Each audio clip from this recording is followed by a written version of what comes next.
Vamos a estar Segunda de Corintios capítulo 4, versículos del 1 al 6.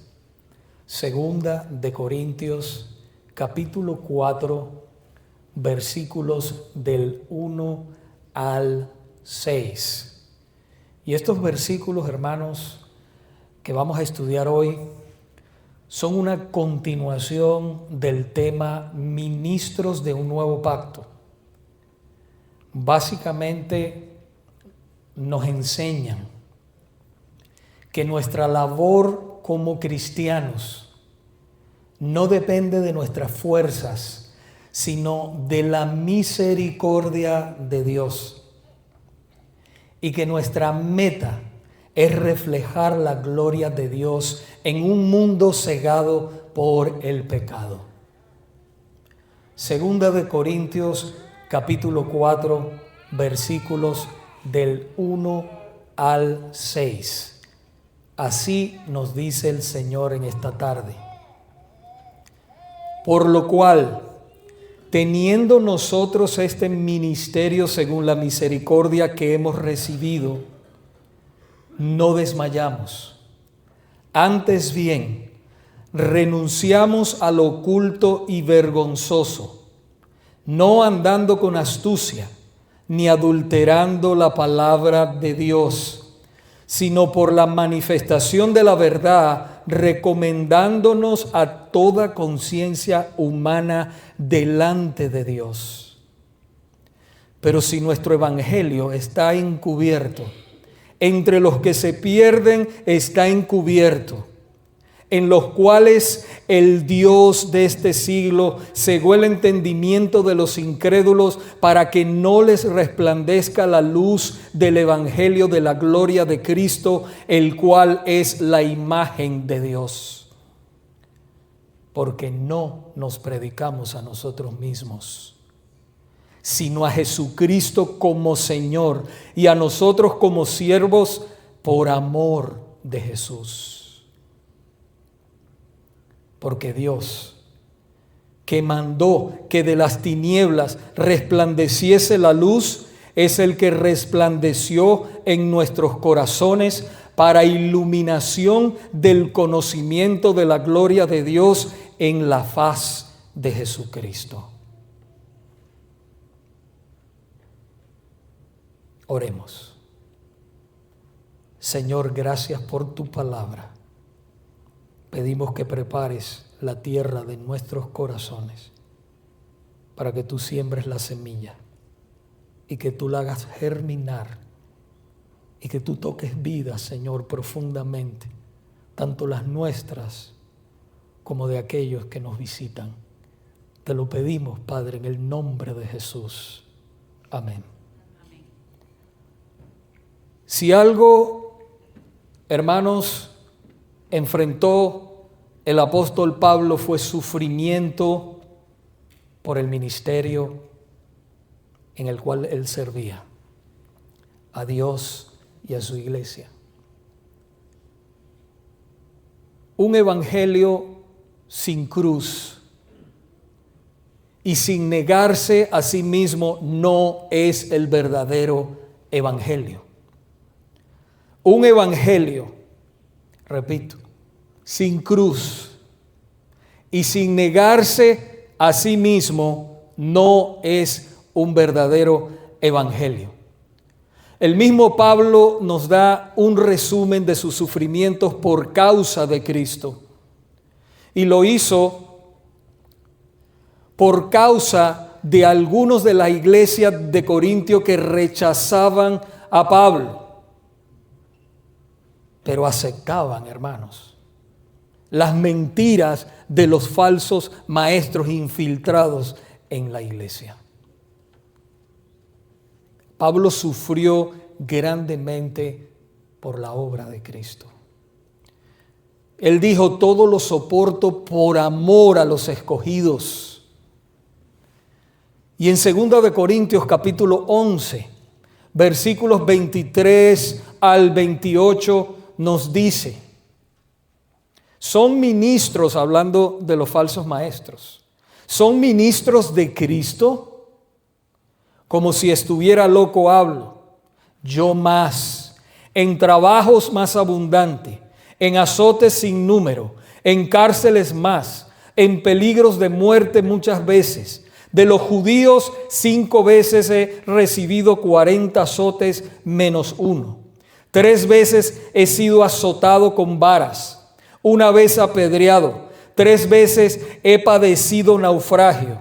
1 noche y 1 día he estado como náufrago en alta mar, en caminos muchas veces, en peligros de ríos, peligros de ladrones, peligros de los de mi nación, peligros de los gentiles, peligros en la ciudad, peligros en el desierto, peligros en el mar, peligros entre falsos hermanos, en trabajo y fatiga, en muchos desvelos, en hambre y sed, en muchos ayunos, en frío y en desnudez, y además de otras cosas, lo que sobre mí se agolpa cada día, la preocupación por todas las iglesias.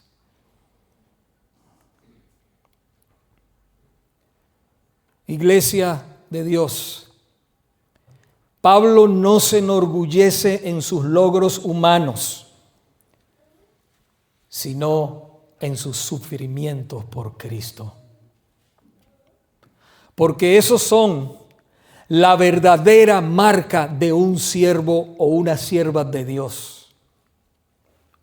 El verdadero siervo o sierva de Dios no se mide por el prestigio, las riquezas o el poder, sino por la fidelidad a Cristo y amor sacrificial por su iglesia.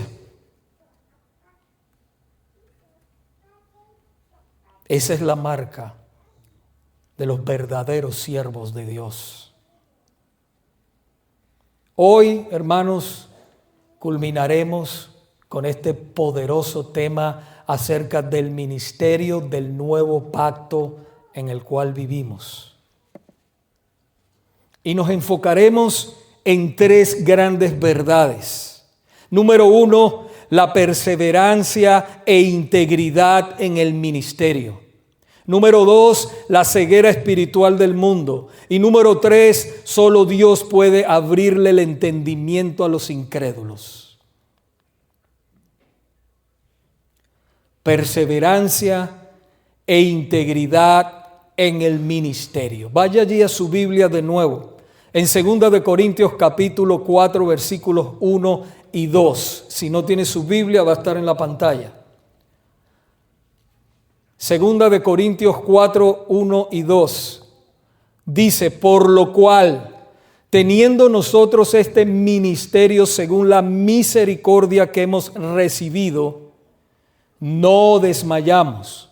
Antes bien, renunciamos a lo oculto y vergonzoso, no andando con astucia, ni adulterando la palabra de Dios, sino por la manifestación de la verdad, recomendándonos a toda conciencia humana delante de Dios. Estos 2 versículos nos enseñan que el apóstol Pablo no pierde la esperanza en el ministerio del nuevo pacto, a pesar del terrible ataque de los falsos maestros. Porque él sabía que el ministerio del nuevo pacto en Cristo Jesús era el plan perfecto de Dios para su iglesia. Él estaba totalmente convencido, hermanos, de eso. Por eso no desmayaba. Esa es la manera en que nosotros debemos estar, totalmente convencidos de este nuevo pacto en el cual estamos en Cristo Jesús. Y como estamos convencidos, iglesia, no debemos desmayar, no debemos retroceder ni 1 centímetro, sino que debemos avanzar confiados en Cristo Jesús a la meta. La palabra del Señor dice: puestos los ojos en Jesús, el autor y consumador de la fe. No puestos los ojos en el hombre, ni en las circunstancias, ni en lo que está pasando, ni en lo que el enemigo se mueve para destruir a su iglesia. Sin ningún éxito debemos nosotros avanzar, porque la victoria es segura. Segura, hermanos. La victoria que nuestro Señor Jesucristo obtuvo en la cruz del Calvario fue total, fue absoluta, fue perfecta y es segura. Y es una esperanza firme del ancla, del alma. Tanto Pablo como sus compañeros de ministerio habían renunciado a su vida pecaminosa pasada por causa de Cristo. Pablo y sus compañeros predicaban y enseñaban como de parte de Dios y delante de Dios, con toda honestidad e integridad, sin adulterar ni diluir la palabra de Dios. Porque ellos sabían que estaban delante de Dios y estaban predicando de parte de Dios. Y era una responsabilidad enorme. Como lo fue en el pasado, es hoy en día. Por el contrario, sus enemigos, los falsos maestros, adulteraban la palabra de Dios buscando su propia gloria, sus propias ganancias deshonestas, engañando al pueblo de Dios, cuyo Dios era sus vientres y cuya gloria era su vergüenza, que solo pensaban en lo terrenal. Estos falsos maestros son fuentes sin agua y nubes empujadas por la tormenta, para los cuales la más densa oscuridad está reservada para siempre, como dice el apóstol Pedro en 2 de Pedro capítulo 2, versículo 17. Por el contrario, a estos falsos maestros, en la Biblia vemos un caso de un hombre que sirvió a Dios toda su vida con integridad y honestidad. Les hablo del profeta Samuel, que desde niño su madre lo dedicó al Señor y lo dejó al cuidado del sacerdote Elí en el templo de Dios. Samuel, hermanos, sirvió a Dios y a su pueblo alrededor de 50, 60 años y sirvió con fidelidad. Cuando el profeta Samuel terminó su ministerio, reunió a todo el pueblo y les preguntó con toda convicción y con toda seguridad. Primera de Samuel, capítulo 12, versículo 3. Díganme, ¿a quién de ustedes he engañado? ¿A quién he robado? ¿A quién he hecho injusticia? Y en el versículo 4, el pueblo respondió, estoy parafraseando: no nos has defraudado, ni oprimido, ni has tomado nada de mano de nadie. Hermanos, Samuel pudo decir al final de su ministerio, presentarse limpio delante de Dios y del pueblo, porque sirvió con integridad, sirvió con santidad y sirvió con transparencia. De la misma manera, el apóstol Pablo pudo presentarse aquí en 2 de Corintios capítulo 4, versículos 1 y 2 a toda la iglesia. ¿Cuántos hombres y mujeres llamados por Dios comienzan sus ministerios bien, pero en el camino se desvían? Lamentablemente roban, adulteran y desean la fama. 3 pecados en los cuales los siervos de Dios deben alejarse, cuidarse. Todo el que trabaja en el ministerio en algo debe alejarse. Los hermanos también, cualquier hermano, pero digo especialmente los líderes que están trabajando en el ministerio.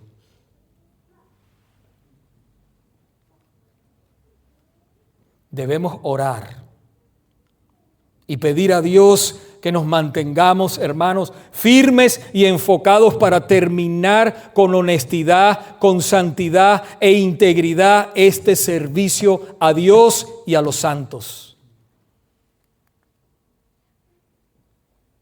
Que podamos decir, como dijo el apóstol Pablo al final de su ministerio: he peleado la buena batalla, he acabado la carrera, he guardado la fe.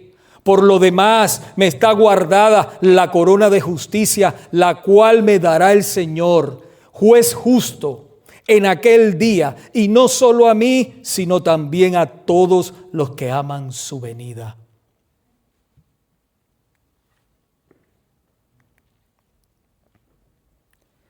Esto nos lleva a la segunda verdad: la ceguera espiritual del mundo. El mundo está ciego y se desboca hacia un final terrible. Mire 2 Corintios capítulo 4, versículos 3 y 4. Pero si nuestro evangelio está aún encubierto, entre los que se pierden está encubierto, en los cuales el Dios de este siglo cegó el entendimiento de los incrédulos para que no les resplandezca la luz del evangelio de la gloria de Cristo, el cual es la imagen de Dios. Aquí el apóstol Pablo amplía su discurso diciendo que el problema no era que ellos no predicaran con honestidad, con integridad y con claridad. No, ese no era el problema. Esa no era la causa de la incredulidad de los inconversos.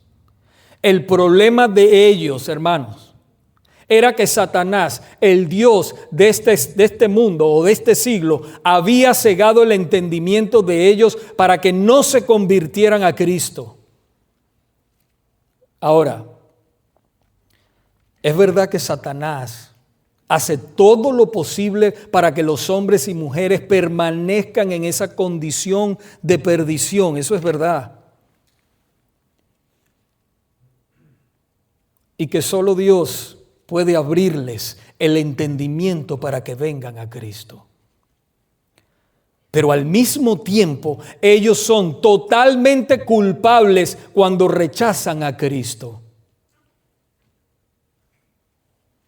¿Cómo es eso, pastor? Bueno, la Biblia lo presenta como una paradoja. ¿Qué es una paradoja? Una paradoja es una contradicción aparente que contiene elementos entre sí desafiando la lógica o el sentido común. Eso es una paradoja. Y es aparente porque en Dios no hay contradicciones. La Biblia nos enseña, por un lado, que solo Dios puede abrirles el entendimiento a los incrédulos para que se conviertan a Cristo, y por el otro, a los incrédulos que son culpables por rechazar a Cristo. Y eso en teología se llama soberanía de Dios y responsabilidad del hombre. Soberanía de Dios y responsabilidad del hombre. El llamado de Dios a la salvación es irresistible. En otras palabras, Dios salva al que va a salvar de la condenación eterna. Pero al mismo tiempo, la persona que rechaza el llamado a la salvación es responsable de rechazar a Cristo otra vez. El Evangelio de Juan, capítulo 6, versículo 37. Jesús dijo: todo lo que el Padre me da vendrá a mí, soberanía de Dios. Todo lo que el Padre me da vendrá a mí, soberanía de Dios. Y al que a mí viene, no le echo fuera, responsabilidad del hombre. Pastor, ¿cómo podemos conciliar esto? No podemos. Solo debemos aceptarlo. Debemos predicarlo. Debemos enseñarlo. Porque es lo que enseña la palabra de Dios. Y en ese punto es un misterio que no nos ha sido revelado a nosotros.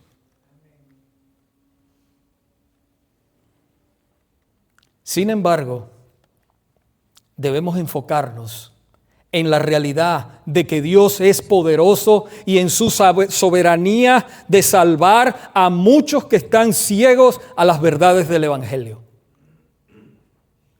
En Segunda de Reyes, capítulo 6, versículos 15 al 17, vemos un caso, no de salvación del alma, pero sí, hermanos, de ceguera espiritual. Si ustedes recuerdan, cuando el siervo de Eliseo vio el ejército sirio rodeando la ciudad, tuvo mucho miedo porque no veía la salida. El siervo estaba ciego a la realidad de la protección divina. ¿Cuántas veces nosotros estamos ciegos a la realidad de la protección divina? Entonces Eliseo oró: te ruego, oh Jehová, que abra sus ojos para que vea. Y dice la palabra que al instante el siervo vio el monte lleno de caballos y carros de fuego alrededor de Eliseo. Estaba ciego, pero el Señor le abrió los ojos. Al igual que el siervo de Eliseo, el evangelio puede estar velado para los incrédulos. No es que la luz de Cristo no es que no brille, sino que sus ojos están velados. Hermanos, es solo cuando el poder de Dios les quita el velo es que ellos pueden venir y contemplar la gloria de Cristo, así como nosotros la hemos contemplado y la seguimos contemplando. Sin la obra de Dios, los incrédulos están cegados por Satanás, quien desea que todos se vayan al infierno. Ese es el deseo del enemigo de nuestras almas. Pero Iglesia de Cristo, debemos orar fervientemente por los perdidos, porque hermanos, el reloj avanza, el tiempo se acaba. Debemos advertirles con urgencia que si no se arrepienten de sus pecados y creen en Cristo como Señor y Salvador, irán a ese horrendo lugar.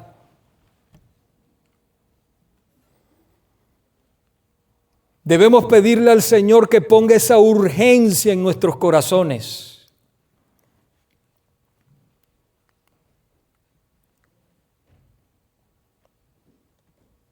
Y esto nos lleva a la realidad de que solo Dios puede abrirles el entendimiento a los incrédulos. Solo Él. Aquí en 2 de Corintios capítulo 4, versículos 5 y 6, lo podemos ver más claro. Dice: porque no nos predicamos a nosotros mismos, sino a Jesucristo como Señor y a nosotros como vuestros siervos por amor de Jesús. Porque Dios, que mandó de que las tinieblas resplandeciese la luz, es el que resplandeció en nuestros corazones para iluminación del conocimiento de la gloria de Dios en la faz de Jesucristo. Estos versículos nos dicen que Pablo continuaba bajo ataque por parte de los falsos maestros. Ellos continuaban acusándoles de que él predicaba para su propio beneficio. Cosa, hermanos, que como ustedes saben y hemos estudiado, es una gran mentira. como allá hemos visto, Pablo se despojó y se negó a sí mismo voluntariamente por la causa de Cristo y por su iglesia. En Filipenses capítulo 3, versículo 8, él escribió: y ciertamente aún estimo todas las cosas como pérdida por la excelencia del conocimiento de Cristo Jesús, mi Señor, por amor del cual lo he perdido todo y lo tengo por basura para ganar a Cristo. El versículo 6 leído anteriormente. Es claro que el mismo Dios que creó la luz, que ilumina este mundo, es el que tiene que iluminar el alma de los incrédulos para llevarlos al conocimiento de la verdad de Dios, del reino de las tinieblas al reino de su amado Hijo Jesucristo. Tiene que ser el Señor el que abra el entendimiento del incrédulo, y ese es el milagro más grande que nosotros podemos ver, mis hermanos. El milagro de la salvación. El milagro de la salvación que comienza desde la eternidad con la elección por Dios del pecador y luego es llamado por la proclamación del Evangelio. Entonces el Espíritu Santo viene y regenera a esa persona y se produce allí la conversión a Cristo. Esa persona es ahora justificada delante del Padre. En otras palabras, la deuda de pecado que tenía con Dios es pagada por Cristo. Ahora esa persona es adoptada en la familia de Dios. Ahora esa persona es un hijo o una hija de Dios. Y adoptado en la familia de Dios significa en la iglesia. Es parte de la iglesia. Entonces Dios los santifica. Y ese proceso de santificación es continuo en el creyente. Ese creyente persevera hasta el fin. No es que se pierde, no es que se va por el camino, no. Ese creyente verdadero persevera hasta el fin en su fe y finalmente es glorificado. En otras palabras, el creyente es transformado a la semejanza total de Cristo cuando deja este mundo y llega a su patria celestial. Amén. Esa es la cadena de oro. Romanos capítulo 8, versículos 29 y 30. Aquel que el Señor salvó jamás se perderá, jamás.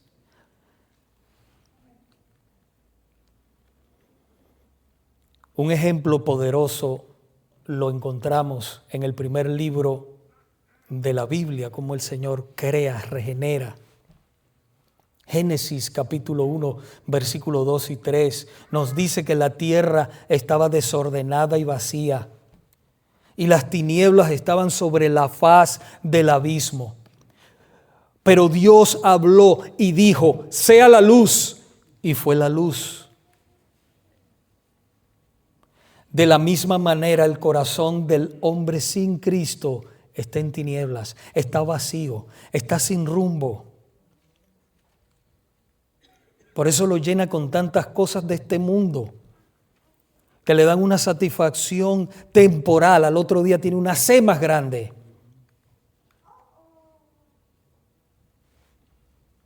El Dios que hizo los cielos y la tierra dijo: sea la luz en la creación, y Él mismo que puede alumbrar nuestros corazones por el Evangelio, dándonos salvación y vida eterna en Cristo Jesús. Es el único. Solo Dios puede dar vida a un alma perdida. Solo Dios puede resucitarnos de ese estado de muerte espiritual. Mi oración hoy, amigo o amiga que nos visitan en esta tarde, es que Dios tenga misericordia de ti y te salve en esta tarde. Tú que estás perdido, perdida. Tú que estás sin Dios y sin esperanza en este mundo. Tú que que no encuentras la paz que solamente Dios puede dar. Esa paz que sobrepasa todo entendimiento. Esa paz que en medio de la tribulación, de la angustia, del problema, no la dan las drogas, no lo dan los vicios, no lo da el sexo, no lo da nada. Solo Cristo en el corazón. Solo Cristo en el corazón te puede dar la paz que estás buscando hace años. Así que te invito en esta tarde a que recibas el regalo de Dios para tu alma, para esa alma tuya sedienta y perdida. Te invito a que creas en aquel que dijo: si alguno tiene sed, venga a mí y beba. El que cree en mí, como dice la Escritura, de su interior correrán ríos de agua viva. Ven a Jesús en arrepentimiento y fe. Ven a Jesús en arrepentimiento y fe en esta tarde. Y estoy seguro, porque lo dice la palabra de Dios, que tu destino eterno cambiará aquí y ahora. Ven a Cristo en arrepentimiento y fe. Y tu destino eterno cambiará en este mismo momento. Oremos. Padre bendito y glorioso, te damos gracias, Señor, por tu santa palabra, que es lámpara a nuestros pies y lumbrera a nuestro camino. Pedimos, Señor, por aquellas almas que nos visitan, que todavía, Señor amado, no son salvas. Pedimos, Señor, te rogamos que tú traigas salvación a ellos en este momento, que tú obres el milagro de la salvación, que tú quites el corazón de piedra y tú pongas el corazón de carne, como lo dice tu palabra, un corazón que te ame, un corazón que te busque, un corazón que anhele tu presencia. Te rogamos, Señor, en el nombre de Cristo, y a nosotros como hijos tuyos,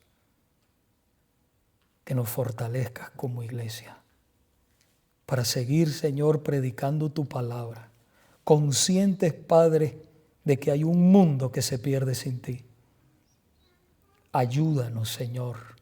Crea en nosotros una conciencia, una urgencia de hablarle, Padre mío, a nuestros familiares, a nuestros amigos, a nuestros compañeros de trabajo en todo lugar, con amor, con un deseo ferviente, real, de que ellos vengan al conocimiento pleno de tu verdad. Te lo rogamos, Señor, en el nombre de Jesús. Amén.